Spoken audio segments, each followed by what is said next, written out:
Welcome to the LeaderCast podcast, a weekly deep dive into the stories that transformed our guests into leaders worth following. I'm your host, Joe Boyd. If you've been enjoying the podcast, thank you so much for being a listener. One simple thing you can do to help us out is leave a review wherever you listen. Today's guest is Lisa Bilyeu. She is the author of the new book, Radical Confidence, and she is the co-founder of the company G.H.O.A.T that grew from $0 to $1 billion in 5 years, working alongside her husband, Tom. We talk a lot in this episode about how to work with someone you're close to, like your life partner. I think you're going to love it.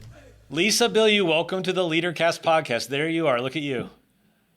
What up, dude? So great to see you again. Thanks so much for having me. I'm super excited for this conversation. I am so excited. We were supposed to become friends like 2 years ago, and we were supposed to do an event together, and then COVID got to you. And so now you're going to be one of our main stage presenters at our G.H.O.A.T event coming up here in just a few weeks. So I'm so glad we get to chat some before you make your big introduction to our whole community there. Yeah, ditto. And I got to say, just to kick it off, like, what a great example of when you have a goal, you just don't give up. Yeah. Because both me and you were like relentless on making sure that this was going to happen. And so for it to be 2 years in the making, for us to, have had the plans got spoiled because unfortunately I ended up getting COVID, but neither of us gave up. So let's just start there on just like what it takes to be a leader. You just can't give up, no matter what hurdles and obstacles come in your way. And so me being in front of you today is a great example of neither of us giving up. I love that. That's awesome. And if I was going to be honest, I do give up. I just wait the next day and then I convince myself out of it. Yeah, my husband interviewed someone called Nastia Lucan, and she was a gymnast and in the Olympics. And she was telling a story about when she was young, right? You can imagine a kid, they want to play with their friends. They love gymnastics, but they still want to be a kid. And so she would have these struggles and she would go to her mom and be like, Mom, I just want to quit. I just want to quit on the hard days. And she goes, honey, you can quit anytime, just as long as it's always on a good day. That's it. And that always hit me because the truth is, when things are going well, none of us want to quit. It's like, oh my God, this is great. Right. And so I always keep that in my mind that quitting sometimes is actually the right thing to do in order to start something new. Yes. But why are you quitting? Why don't you proceed? If it's because there's an obstacle, then like I said, I always say to myself, if it's a great day, then you can quit, Lisa, but never do it on a bad day because your emotions are going to take over. I love this. Hey, a ton of people listening to this know who you are. Some of them don't. So, you know what the question I've been asking lately, just as if we were to sit next to each other in an airplane, we didn't know each other. And I just said, what do you do? How do you answer that to a total stranger that just asks you, what do you do? It kind of depends. Usually I go to, I'm an entrepreneur, or I say I own my own business, and then they're like, oh, well, what business? And I was like, well, I own a studio. Oh, how did you get to own a studio? Well, I built Quest Nutrition. Oh my God, I've had a Quest bar before. So that's typically how the conversation goes. And then it's like, what took you from a protein bar to building a studio? And so then I go into my whole story. Yeah. But it's something actually that I've really tried to work on because I still need to do the internal work to truly understand why, but I still get a little embarrassed over that question. Huh. Like, are you embarrassed of your success? It's not necessarily that I'm embarrassed. I try to be very sensitive to who I'm talking to. Yeah. And so I want to I don't want to be like, well, I built this business. And, I don't want to be insensitive. And that's always my default. So as much as I try to hedge my bets and make sure that I don't trigger someone, if it's on a plane especially, the last thing I want to do is upset somebody. And then, that environment does make a difference. If you're at a business event, then I'm more likely to lean into, this is what I've done. Yeah. But even that, sometimes when people ask you the question, what do you do? It's just the title, right? That doesn't actually define who I am, how I think, how I show up every day, the struggles I go through. So it is a very surface question. And so I try to, and you know me, Joe, I just like to go deep on things. Yeah. So I'm working on it though. Again, I understand that it's the type of question that people just ask to put you in a bucket. And so I need to get comfortable with knowing what bucket they want to put me in. So you don't walk around like Will Ferrell in Anchorman and say, I'm kind of a big deal. You don't do that? I do not. Okay, that's good. I definitely do not do that. That's Yeah. good to know. So my guess is probably most everybody listening's heard of Quest Nutrition, but maybe didn't use the product or whatever. So could you just go back a little bit, and I know this could take a long time, but just kind of tell a little bit of your origin story around Quest and how all that came to be, and how you and Tom work together, that sort of stuff, and then we can kind of take it from there. Absolutely, yeah. So I was brought up Greek Orthodox, and every which way that I turned, the messaging was, well, you're a Greek woman, so that means you're going to end up married with kids. And even though I had these big dreams of making movies and I went to film school, inevitably, when we have certain expectations put on us, we end up, believing it and then taking them on as truth. Yeah. And that's exactly what happened to me. So I ended up being a stay-at-home wife for 8 years. And I always want to say, there's nothing wrong with being a stay-at-home wife. In fact, it was one of the hardest jobs I've ever done. It just wasn't my dream. Yeah. And I didn't speak up. I didn't say that I didn't want this life. I just fell into the habits of this is what the expectation was.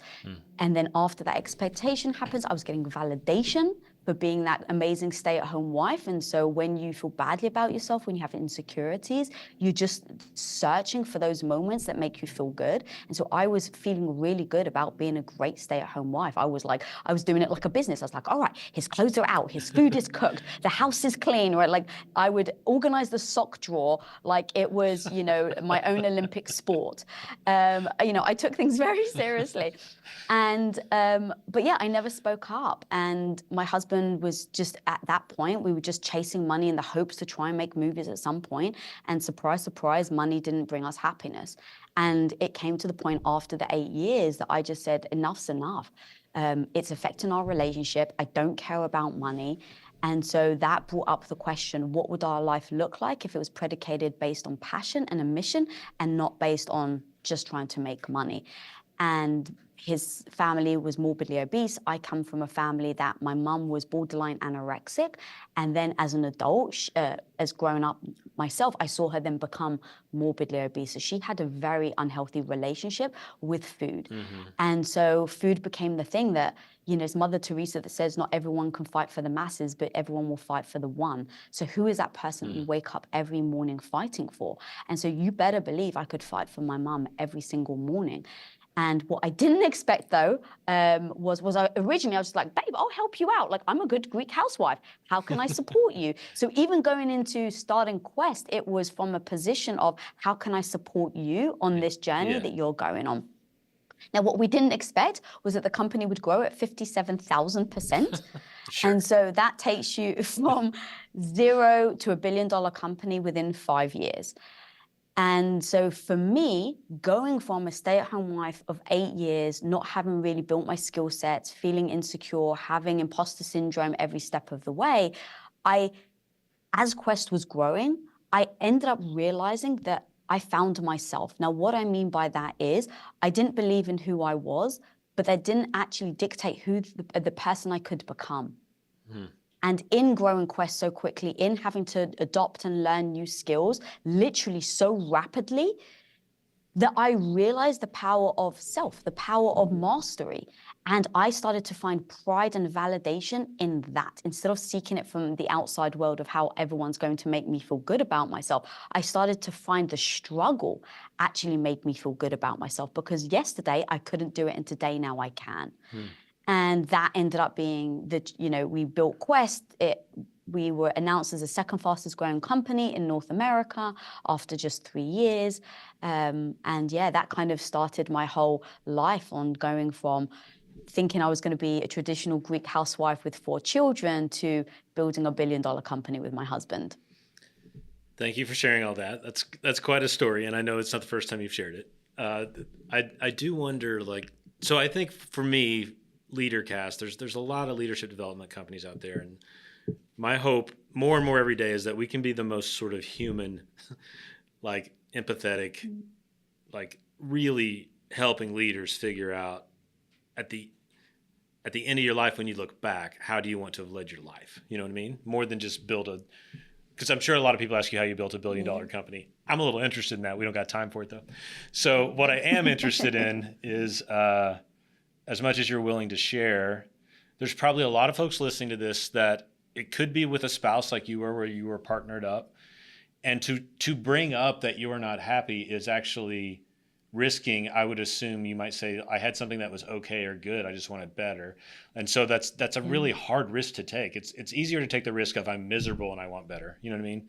So I'm a little curious about what made you do that, and then how you worked it out relationally, because I feel like there's probably a lot of people, even if it's not with their spouse. I had situations in my life where two business partners that felt like total brothers to me, we probably should have had a conversation earlier about is this working?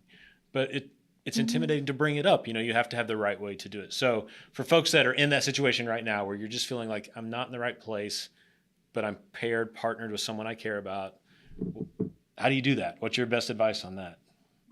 Yeah, so I love this question, by the way, because this is the difficulty. It was really hard at the time. And now in hindsight, when I look back at the actual strategies that I did, it becomes almost a blueprint. And so the first thing is you got to get comfortable in the change yourself, because no matter who you talk to, no matter when you bring it up, how you address it, if you're not confident in that decision, you may find yourself resorting back to the means, making yourself small again. So you have to know why you're doing it. So the why of it is super freaking important. And for me, it was, I'll do this when. I'll make a change when my husband makes enough money. I'll make a change when my husband is happy. I'll make a change when. And so the first thing that I would say is, what would happen if that when never came? Yeah. What's your life going to look like in 5 years, in 10 years? So you've got to be so damn concrete in your why and have utter conviction. So that's step number one. Then you need to give the other person grace that they have no idea where you are mentally. And so for me, it's like I was the one that chose for 8 years to not speak up. I was the one that wasn't saying, hey, this makes me miserable. So it's not my husband's fault. He had no idea. So that was the first thing that I just started with. Is like, I don't think you realize, and this is on me for not expressing this, but I'm profoundly unhappy. Now, when you say that to someone that truly cares about you, whether it's a friend or a partner or a spouse or a parent, no matter what, the hope is that they respond to the fact that you're profoundly unhappy. Yeah, right. And so I started there. And then the next step was, this is going to impact you too. And so I need to give you the grace and the space for you to have feelings towards it. I can't force you. It's not like, well, now that I've made the decision, this is going to make me happy, you should be happy too. No, the truth is that you're changing. It's probably going to make their life more difficult. So you need to give them the space and the grace to have that process. Think about grief. Think about a death. People always almost automatically give you time and space when you're grieving a death. But we don't do that in every other area of our lives. And I think it's super important. And so for my husband, and, I was taking care of him at home, for me to go from a stay-at-home wife to then business, I had to really explain to him that I was unhappy, why I wanted to make the change, and the fact that I wasn't, the acts that I was doing was based on my actions, but he is going to have a response. So have a response, take time to process it, and then let's meet again and tell me how you feel. Like, that's super important. People just want to be seen and heard. That is like the key to almost every successful relationship, whether it's a friend or a partner. Be seen and heard. Yeah. So with that, I just needed my husband to feel seen and heard, that my change was going to impact him. So we then got back together and he said, you're right, I need time to adjust. And so I said, okay, just like an addict, if you will, you have to wean them off something. I said, how about I wean you off me doing everything for you? So this week I do it 7 days a week. I cook and I clean for you. Next week I'm going to do it 6. The week after I'm going to do it 5. The week after that I'm going to do it 4. How do you feel about that plan? And he felt seen, he felt heard, he felt respected. So he was like, thank you, A, for just giving me that space. And then B, eventually, his answer was, what kind of husband would I be to put clean clothes ahead of my wife's happiness? Yeah. And so that became, so with you and your friends, right? The ideal is that you go to them and have said, this isn't making me happy. What do you want out of life and what do I want out of life? Yes. Does that still align? There's no right or wrong. Because I think often we kind of go in thinking my decision is right. And so I'm going to either try and convince the other person or I'm going to prove why the other person is wrong. The truth is you just want to create harmony in the decision that you're making. Yeah. And so if you can have that type of breakdown of a conversation, at least for me and my husband, it ended up being beautiful because it brought us closer together because he felt like he was a great support system in this change that I was making.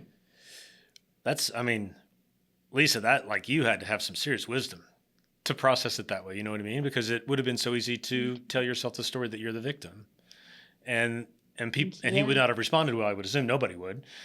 If you said, this is all your fault, you forced me into this life or whatever. Just saying, like, kudos to you for naturally walking that out. I think it shows a lot of growth to your point in that life and being able to articulate it now. I think what you just said will be so helpful to folks. So thanks for saying that.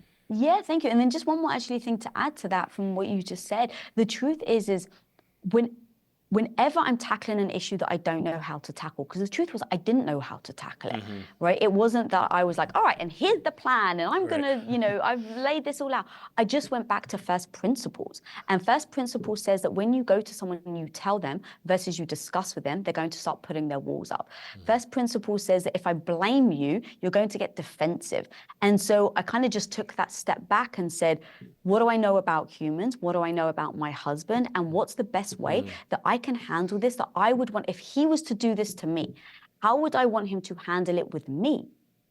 And the truth was, I wouldn't have known that you were unhappy. I wouldn't want you just to have an expectation that I'm going to jump on board because you say so. I want to have grace to be able to grieve and have a transition period. And so once I said, okay, this is what I would want, if he was to approach me, let me give the same gift. Yeah. And so that was kind of how I broke it down and how I see any problem. I just try to break it down with first principles and then how would I want somebody to handle that with me and then do the same back. This is going to sound like a non sequitur, but it's not. Have you ever been interviewed by Oprah? No, okay. But it's definitely on my bucket list. I thought there might be a chance you had. She gave a speech that was amazing. And it was all about that everyone wants to be seen and heard. And that's why I asked, because you kept saying that. But she said, the thing I'll always remember, she said to the crowd, do you know what every single person, whether it's President of the United States or someone that nobody's ever heard of, asks me after every single interview? And I was like, and the crowd almost all at once said, how did I do? Like out loud. And she's like, they all ask me, how did I do? And it doesn't matter who it is. And everyone just wants to hear, you did fine. You did great. Yeah. And so she used that to say, she's like, because I'm Oprah, I get that more than other people. But like, everyone's just walking around asking, how do I do? How did I do? You know what I mean? Yeah, it's so powerful. And having done so many interviews on relationships, that's the one thing, is that people just want to be heard and seen. And, we often will try to either jump in and help our partner. And, sometimes me and my husband, our communication, we, try to pride ourselves and try to elevate our communication as much as possible. And that's one of those things that we repeat over and over. Anytime I go to him with a problem, I either start the sentence of, I just need to be heard, or I need your advice. I'll have like the two cards so that he knows whether he actually should be helping or if he should just stay silent and be the support system. And we also have agreed that if I forget to do it because I'm in potentially an emotional state, he'll pause me and be like, baby, do you just need to be heard or do you want me to help? Yeah. And so that has allowed so many arguments that we've had in the past of like, he just wants to fix it and I just want to feel heard, that I use that to any human. It doesn't have to be a partner. People just want to feel seen and heard. I love that. And I feel like you were listening to my wife and I's latest discussion. So this is a leadership podcast. Obviously, you have, through your life, led obviously hundreds of people with having a company so large and what you're doing now. I'm just worried, what are the connections between what we just talked about people wanting to be seen and heard, and then obviously a life partner relationship is different than an employee, but what translates over, what doesn't? When you think of yourself as a leader, how do you lead with the first principles? Is that what you called it? How do you lead with that in mind, and how does that work for you as a leader? Yeah, so when I first started, I had no idea what I was doing. So I was reading all the leadership books and, I picked up Lean In by Sheryl Sandberg, and I read that and I was like, okay, Sheryl says to do this. So every time I was like listening to a podcast or reading a book, I was like, okay, they told me to do this, so let's try it. And I realized that it's great to have the understanding of leadership, like what to do, what the goal is, how to encourage your team. But the actual strategy that I personally had learned is it's all dependent on the person that you're talking to, and that you need to connect no matter what. So I was going in, so as Quest had just started to grow, I was starting in the shipping room. So I was shipping bars from my living room floor, I was carrying them to the post office, and I was delivering them by hand. Growing so quickly, you know, a couple of weeks later, I now have 10 boxes. A couple of weeks later, I now have 30 boxes, right? Like it was just scaling up. And so it got to the point where I started to have my first hire. And my first hire, it was one of these days, it was so crazy. We just did this announcement, so it was so busy. And he's standing there on his phone. And in that moment, I was like, well, I can't tell him what to do. So let me just work faster. And so that was obviously lesson number one, where it was like, okay, yes, as a leader, I don't want to bark orders at somebody because that just felt uncomfortable. But absolutely, your job is to guide somebody. Your job is to help them get to the goal as a collective. So if you see someone's behavior not actually being in alignment with what your stated goal is as a team, as a department, then being able to call them on it in a polite way is something that I learned very early on. But the Sheryl Sandberg, and again, I found her book very helpful. I just tried to do what people told me instead of actually going to what does connection mean to me and how do I connect with my team in an authentic way, not in the way that other people are telling me, but in an authentic way. And at the time, we had our first facility was in Compton.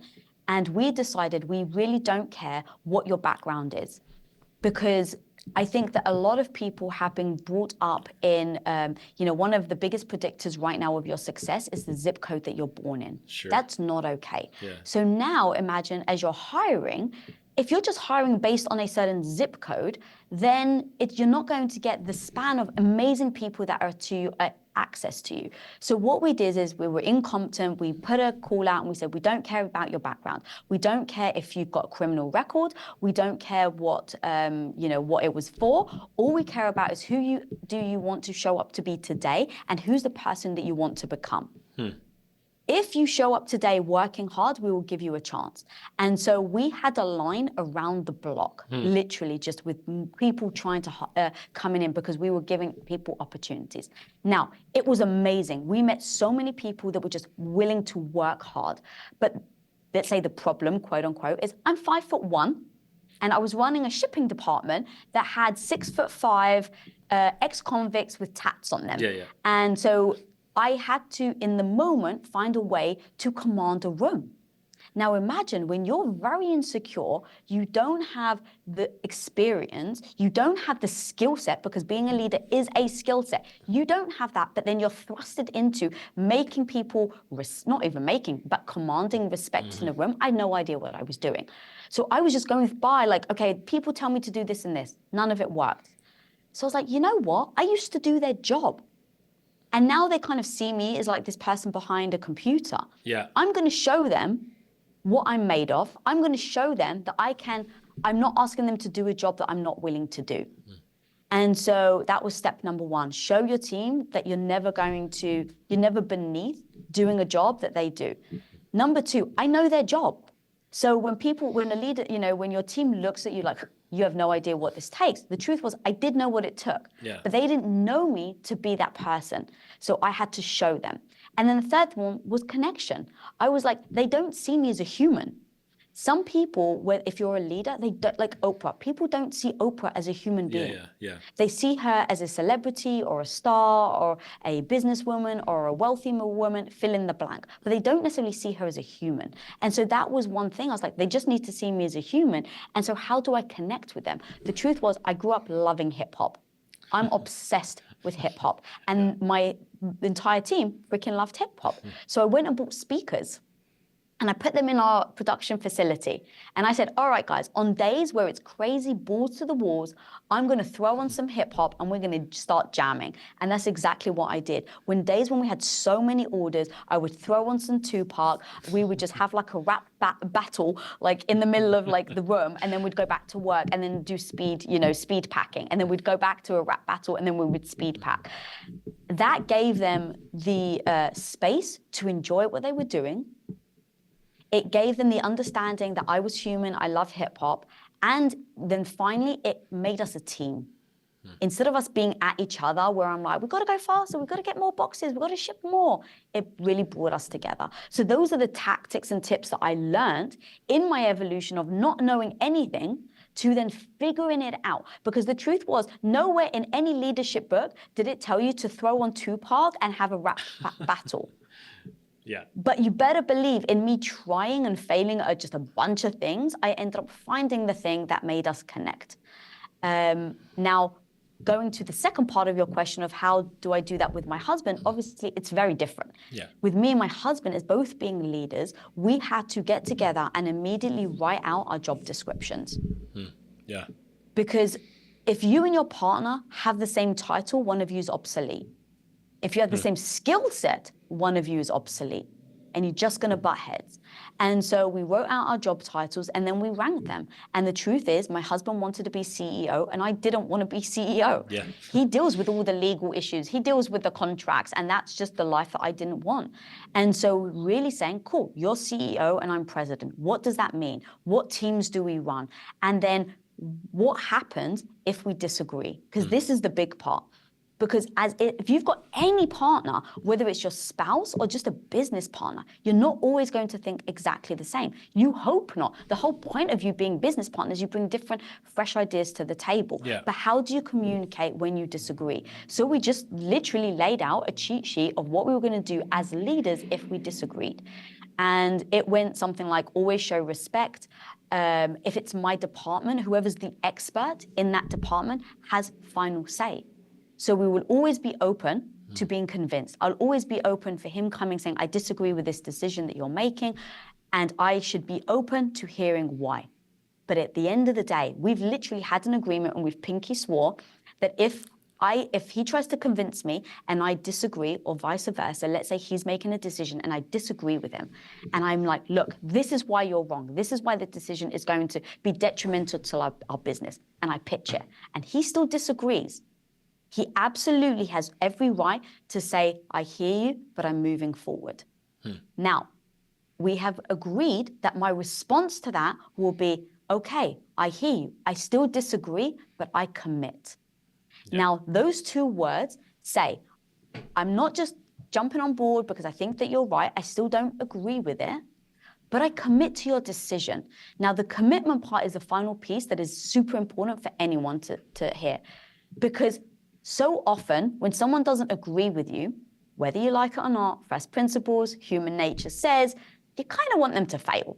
You kind of want to be right. Humans want to be right. Yeah. And so if you disagree and they make a decision, you don't want to be the person that's sitting there wanting to be right about the decision being a wrong decision. Because as a collective, your goal is you should be aligned on your goal. You should know exactly what you're both trying to achieve. So if one of you thinks that this is the right way to achieve this goal, you better believe you should jump on board and help to make that happen. So with me and my husband, we have these, what words do you use? What words do I use? Because I never want to spill into emotion with him. I never want to spill into, you were saying this is my husband and I'm saying this is your wife. And so we have created language to separate. I would never say that to him in my relationship. Like in my marriage, I would never say to him, I disagree, but commit. Yeah. It would be very different language that we use around it. So I know that was like a really, really long answer. Great. Yeah. But it's tactics and agreements, and then language and words around things. And then the final thing, just if you're working with your spouse, it really is making sure that you have agreements ahead of time of how do we handle it when I'm off work and you're still working? How do we handle it when I'm really struggling and I need my husband and not my business partner, but it's in working hours? We go through everything and we have a cheat sheet of exactly how we handle all of that. So you can imagine, having now worked together for 14 years, it's a pretty robust, encyclopedia, if you will, of system that we have. But we go down into the nitty-gritty of it, so there's no misunderstanding, so that our relationship never gets impacted.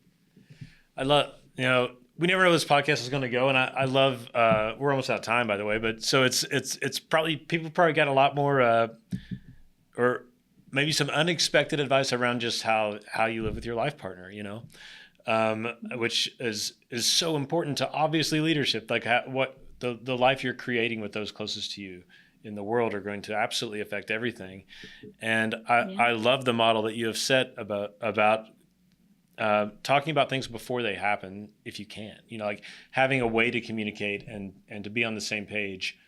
Because like you said, on a good day, you don't want to quit, but on a good day, you can talk about what we're going to do on the bad days, right? And not wait for the bad day to come. And I think there's a little bit of like a myth around maybe just love, that if you're really in love, or if you really are connected, if you're soulmates, you should never have to talk about your relationship. It should just work perfectly. And I think people can subconsciously fall into that deal of like, what's wrong with us that we have to talk about how to communicate with each other? And everyone has to talk. Like, that's the thing, right? Everyone has to talk about it. Yeah, I mean, just think about if you're a leader, right? If you never paid attention to your budget, your P&L, your team, how they're handling things, if they're overwhelmed, if you never paid attention to all of that, do you think that your business or your department or your leadership will ever grow? No, of course it won't. But yet we think that it will in romance. And so me and my husband, we basically treat our relationship as our top business priority, right? If you think of it like a business from a strategy standpoint, it's like get your SOPs in place, in your relationship, get your communication, get that language in place, get your, reviews, if you will, in place. So our reviews, quote unquote, is asking each other where we are. So last week, actually, my husband just asked me, if I feel like I'm moving towards my goals and if my dreams are coming true. And so those sorts of questions that you just ask your partner to check in is going to be just as imperative as you would in your business. I love that. I can change my honey-do list to KSIs now at home. So it's great. Yeah, exactly. Most people listen to this. Some people watch it on YouTube, but this is Lisa's book, Radical Confidence. And you should pick it up. And with your stories you told, it's clear why confidence is important to you now. I could not be more excited to meet you in person and to see you at our G.O.A.T event coming up in May. Thank you so, so much for being a part of that. And thank you for your time today. I really appreciate it. Oh my God, this has been such a pleasure. Thank you so much. And I'm so happy and excited to see you in person. So anyone listening, guys, come on down. Come and meet us. Come and hear me talk. Let's chit chat, ask any questions. Like, this is my jam, speaking in front of people. So I really hope that people come and watch. And again, thank you for helping me navigate these last 2 years and making sure that we actually get this done. You're welcome, Lisa. It's been awesome to meet you. Thanks for doing this. Thank you.